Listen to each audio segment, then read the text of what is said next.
Chapter 2 introduction to MSSS. MSSS का जो full form होता है वो माइक्रोसॉफ्ट एसएस होता है। Microsoft SS MSSS is the relational database management system. It is an important part of MS Office. MSSS जो है वो relational database management system है। RDBMS का जो फुल फॉर्म होता है वो relational database management system होता है और ये MS Office का एक पार्ट है। It is a powerful GUI based on MS Office, working with which you can create customized database. The created database can be used to store, manage and utilize the database enters in an efficient manner. हम इसमें क्या कर सकते हैं, database बना सकते हैं और जो डेटाबेस बनाया है उसको एडिट कर सकते हैं और अपने डेटाबेस को इफेक्टिव बना सकते हैं।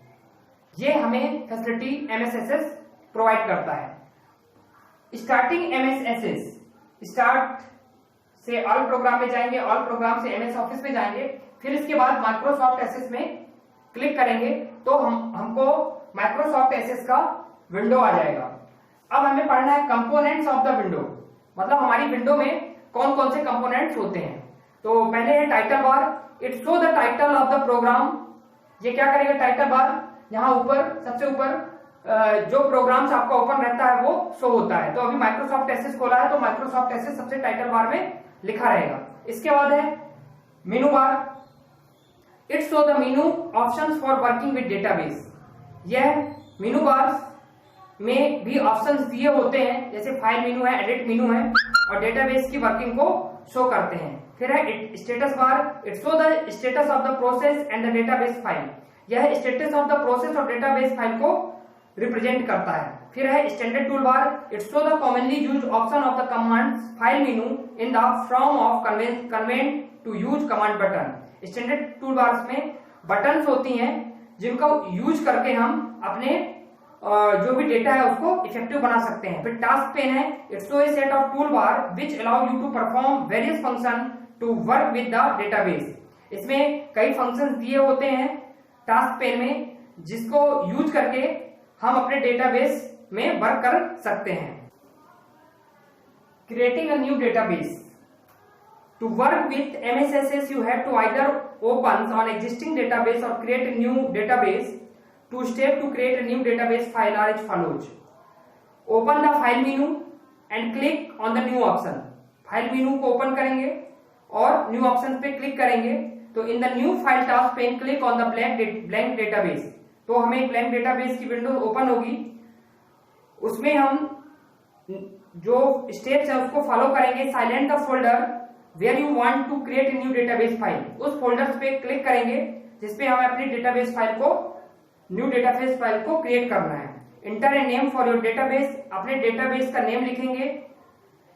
File in the file name text box और फाइल का नेम लिखेंगे टेक्स्ट बॉक्स में। इसके बाद है database window and its components. इसमें टाइटल बार, टूल बार और ऑब्जेक्ट बार को हमें पढ़ना है। Title bar. It show the title of the currently open database file. यह जो भी हमारा डेटाबेस फाइल ओपन है उसको शो करता है।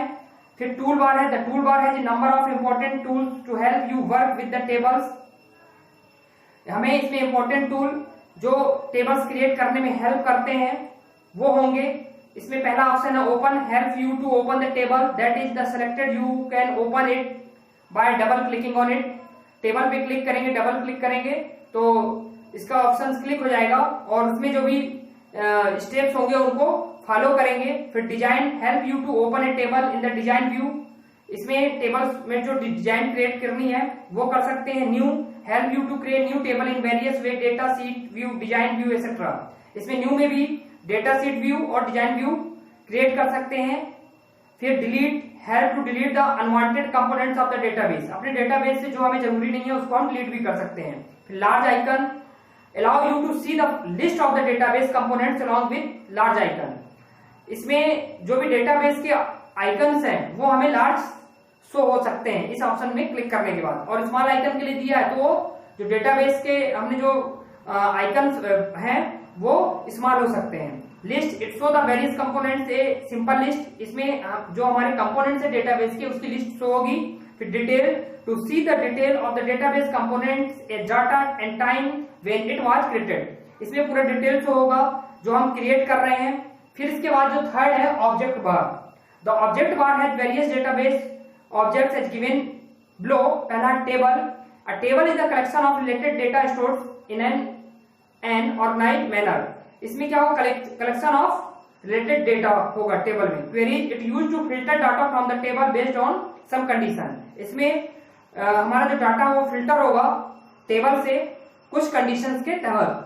फिर फॉर्म है, it is user friendly way of entering, displaying and editing data stored in the table. Form की हेल्प से करेंगे। Report to get the data present in table in printed form. Reports में क्या होगा, जो डेटा हमारा है वो प्रिंटेड फॉर्म में हमें मिल जाएगा। फिर page, it allow you to create a web page connected to an SS database. हम अलाउ कर सकते हैं वेब पेज को कनेक्ट कर सकते हैं अपने डेटाबेस से। फिर macro, it help you to automate the common task. It contain set of instruction to be execute with the single click of mouse button. ये मैक्रो बटन का यूज करेंगे और ऑटोमेट द कॉमन टास्क कर सकते हैं। फिर modules are use to write program. Module का use program को राइट कराने के लिए करेंगे। A table and its components. A table is a database object that store the data in row known as record। जो डेटा स्टोर होता है उसको रिकॉर्ड कहते हैं। And columns known as fields, और जो कॉलम्स हैं वो फील्ड्स कहलाती हैं। The structure of the table is as follows. Components of a table. अब हमें पढ़ना है components of a table. Components tables के हैं। पहला record. Record is the collection of related field. Each record of the table stores information of one item, one student or one employee. Record is a collection of related field. और each record of the table, जो records होगा वो tables में stores होता है। उसमें items भी हो सकता है, या students की डिटेल हो सकती है, या employee की डिटेल हो सकती है। तो पहले हम समझ लेते हैं जो टेबल हमने बनाई है, फिर आगे fields को समझेंगे। तो जैसे item code, item name, quantity, price, ये सभी फील्डें हैं और ये पूरा रिकॉर्ड है। और जैसे बुक और क्वांटिटी जैसे लिखा 150 बुक, ये क्या है, सेल है। सेल में लिखा गया है क्योंकि रो और कॉलम का जो इंटरसेक्शन पार्ट कहलाता है वो सेल कहलाता है। अब हम देखेंगे फील्ड है क्या। Field are column in the table. Field क्या है, टेबल में जो कॉलम्स है वहां उसको फील्ड्स कहते हैं। वहां पे ऊपर सबसे पहले फील्ड ही लिखी रहेगी। Each field in the table has similar type of information for each item। Fields में क्या होता है, जो पर्टिकुलर आइटम है उसकी इंफॉर्मेशन रहती है। जैसे मान लीजिए लिखा है आइटम कोड, तो उसमें सिर्फ कोड दिए रहेंगे। जो भी आइटम्स है उनके कोड दिए रहेंगे। Cell in the table is the intersection of row and column. Row और कॉलम का जो इंटरसेक्शन पार्ट है वो सेल कहलाता है। जैसे ये यहां इसको हम बोलते हैं सेल। इसके बाद है data items. Each data entry in the cell of a table is called a data item. मतलब सेल में ही जो भी हम डेटा की एंट्री करते हैं वो सेल में करते हैं। Data type in MS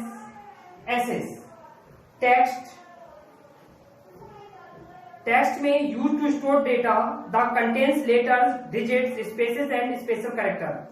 text में जो डेटा हम स्टोर करते हैं उसमें कंटेंट्स में लेटर्स होता है, डिजिट होती हैं एंड स्पेशल कैरेक्टर होते हैं। इसकी जो साइज रखी गई है up to 255 characters. Memo use to store large data. फिर इसकी जो साइज है up to 64,000 character.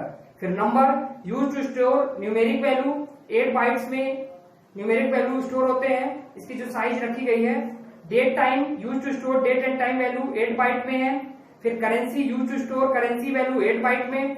Auto number use to generate and store numbers automatically in sequence. The initial value is 1 and incremental value is also 1। मतलब initial value और incremental जो value है वो भी 1 होती है।